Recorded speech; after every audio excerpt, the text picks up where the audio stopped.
let's look at another way of marking your quilt, using pens, disappearing, and chalk. One of the tried and true, long-standing ways of marking have been the disappearing ink and what they call the mark begone.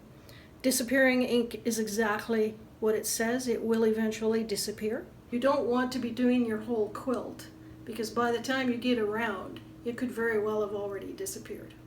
Next in the list is the chalk and the washout. This is Fons & Porter, comes with a white chalk and a darker chalk, very fine lined, but it needs to be washed out. Then we have the actual washout pencil, and I have a white one, but you can get them in other colors. And finally, just the chalk pencil.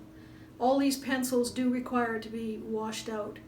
However, there is a fabric eraser that you can buy, and it does a fairly good job on getting the lines out too. Moving on, I'm going to talk about the Frixion pen. In the quilting world today, there is quite a lot of talk about whether this pen is actually good or not. They say they've found that in extreme temperatures, either extremely hot or very cold, the pen comes back. So it's your choice as to whether you want to use a Frixion or not. Personally, I have not experienced any of those problems with any of my quilts, and my quilts have been subjected to extreme heat, and never once did any of those marks return. It is just to show that the pen does work and does disappear when it is ironed. Just do a rough example here for you using two colors.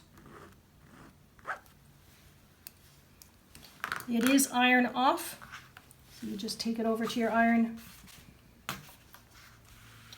and it will disappear. Our last method is using heat erase pencils.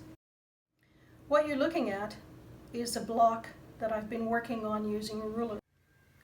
This method uses what they call a crosshair ruler to draw your diagrams, and as you can see from here, there is a lot of pen on this design, but as you can see from the finished block, there is no pen showing.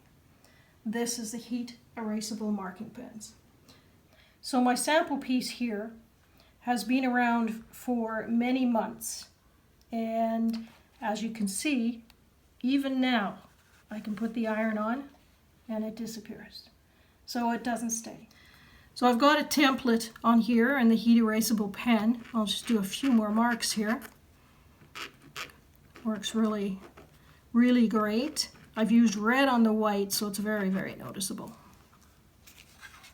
So there's my design. Then you take it over and iron it away.